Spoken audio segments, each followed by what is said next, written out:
Good morning guys again. Meron akong mga prepare ko na po yung paksiw na tilapia. So meron tayong old ginger syrup. So siya na lang. Hindi ko na siya babalatan na. Yun yung kasi normal technique nung nanay ko. So, hindi na niya binabalatan ang luya. So ganito lang.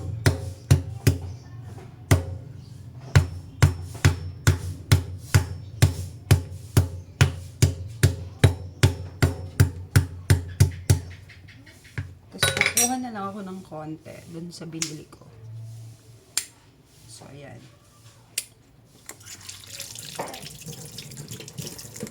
Dito ako sa labas nag-cook.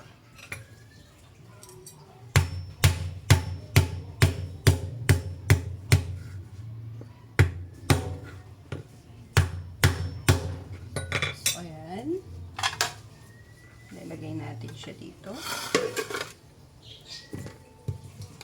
Also the bawang. Bawang.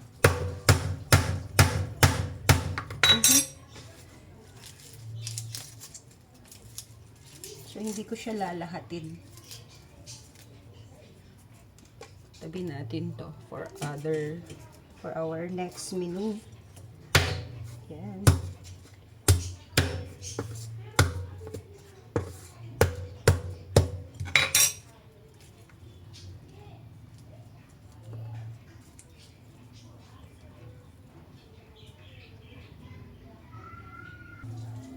So, ayan na guys, yung luya, sibuyas, and then bawang.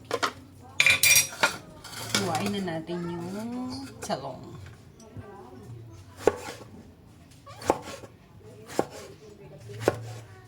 Oh. Very check. So, alisin natin yung may sira. Hindi ko siya na-check guys. Sayang.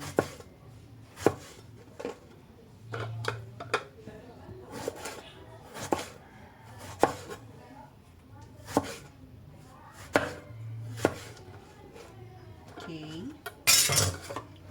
The talong and the sili.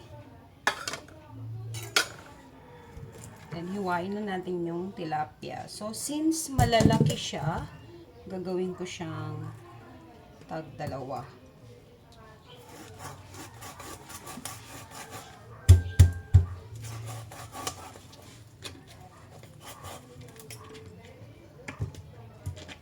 Ano ba? Wala yung aking butcher's knife. Dinala ko sa barrio.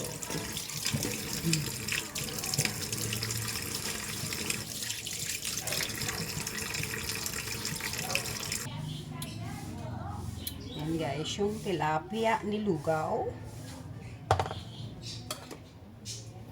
Now, dito natin siya lulutuin. So, ito yung sali. No, not sali. Tanglad. So, lalagay tayo sa baba.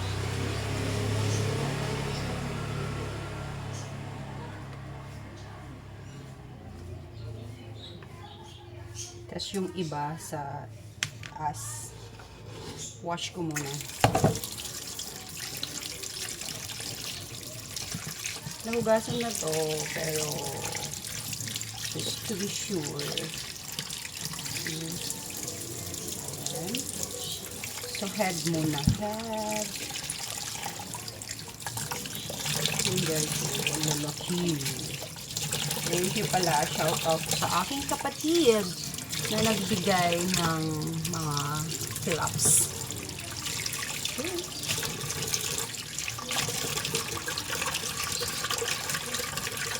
Yun na siya.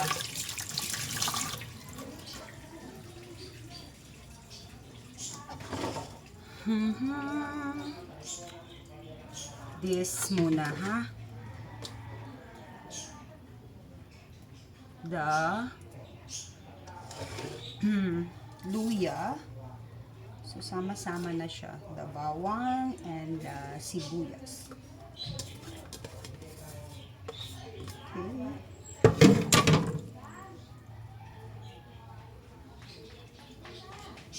Ito muna. Yung tira. Lagay natin lahat. It's everyone's favorite po ito, guys. Especially yung mga taga Barrio. Actually, originally, I'm from Barrio. Lagi akong probinsya. Okay. Turn on na natin yung ating kalan. Ito yung ako. Dito ako mahina, guys. Yung mag-switch ng kalan. Kasi minsan nag-spark. Oh, see that? Okay.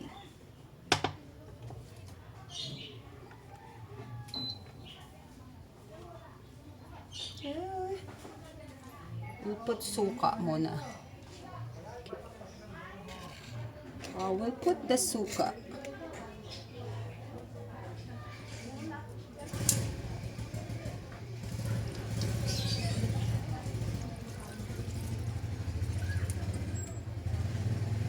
We'll put suka.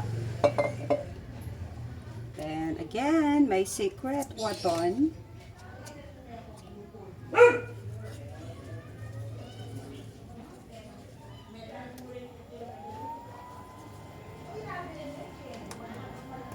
And then, the asin. Bakit ba walang lagayan yung asin ko?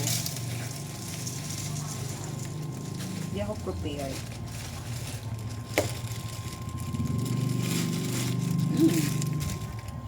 The asin. Tapos maglalagay ako dito ng water. Okay, dadagdag na lang tayo later.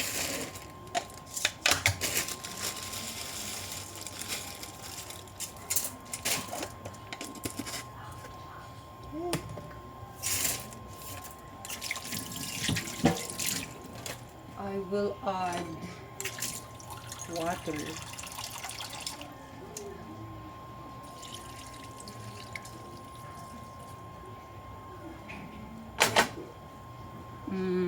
Mamaya na to, guys, pag luto na yung fish. So, cover muna natin siya. Tapos yung final, kapag tuyo na yung sabaw, we will put mantika.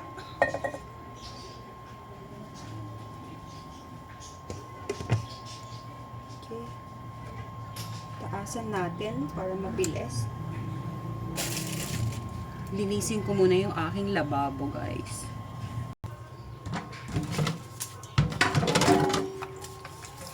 Linis muna tayo, guys, ng mga pinaggamitan.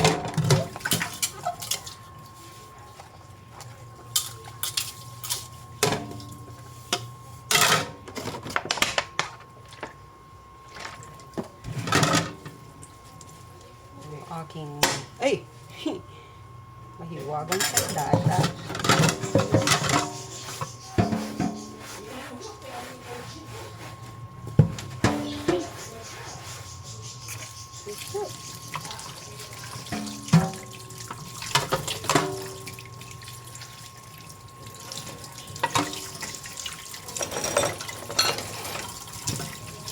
Yung pampumpok ni Thor.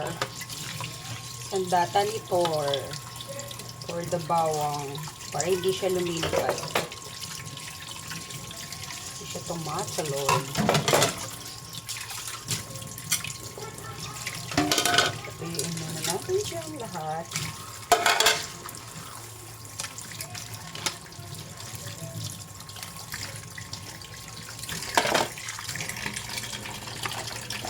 Tignan nyo, guys, tagaktak yung pawis ko.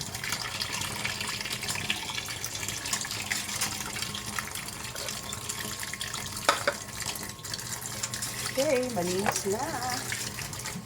Sabunin muna natin para mawala yung amoy ng isda.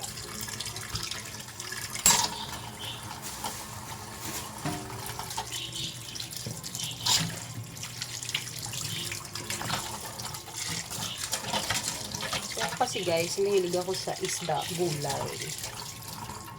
Hindi sa meat. Lang, guys. So guys, check na natin. kumukulo pa lang siya.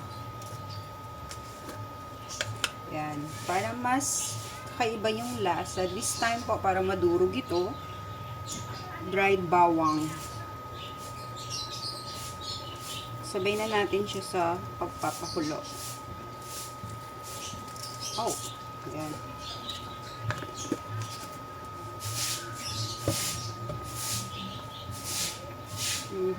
Where's my wooden? Okay, this one na lang.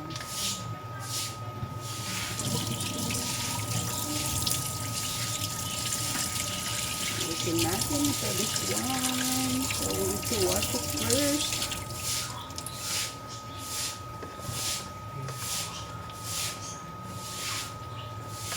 Bango, guys.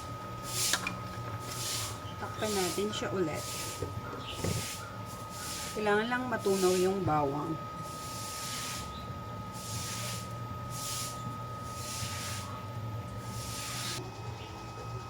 Alright, guys. Check na natin.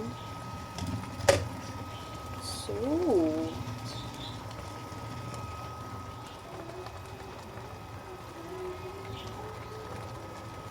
bango. Para madurog yung fried bawang. So, this time, ilagay na natin yung talong and the siling haba.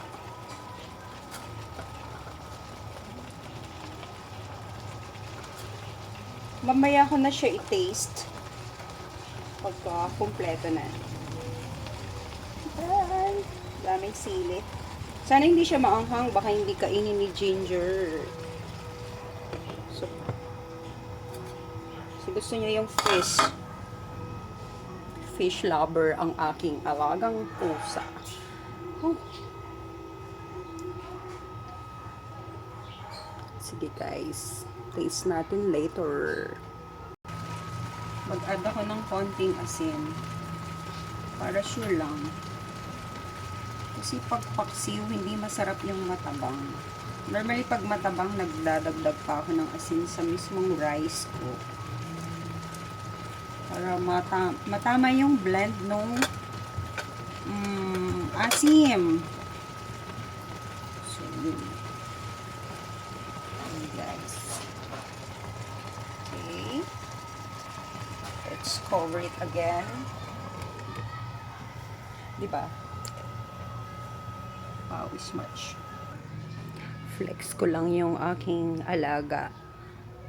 Ayan siya. Hi, Ginger. Hi. Say hi to mommy. Ginger. Suplado yarn. Gusto niya pong tumatambay dito. Ayan.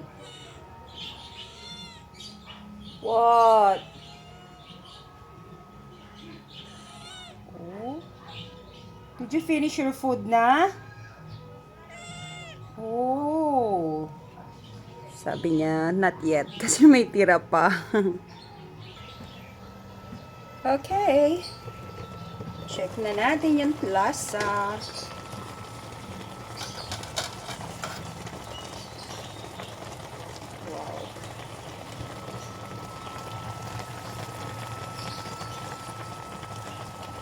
Luto naman na yung talong.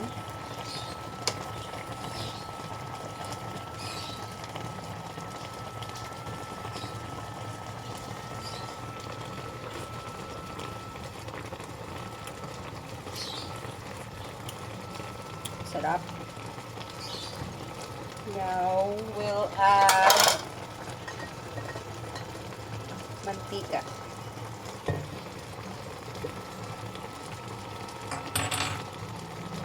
We'll add mantika.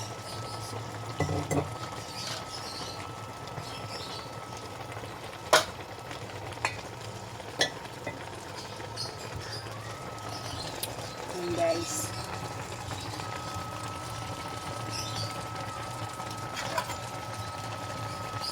another taste. So, ayoko masyadong tuyong-tuyo kasi ito yung gusto ko sa paksiw eh. Even sa adobo, ayoko masyadong tuyo kasi mahilig ako sa sabaw.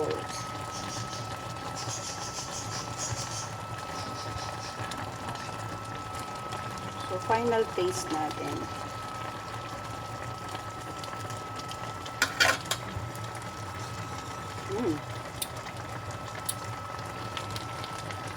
And guys, I think okay na yan. So, hintayin ko lang siyang maluto yung mantika. So, ayan. Close na natin ulit.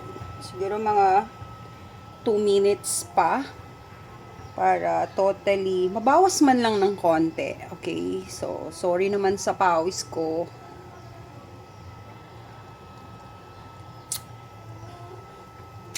Solo life, guys. So, please keep on watching. Thank you, guys. So, okay na yan. This is already cooked.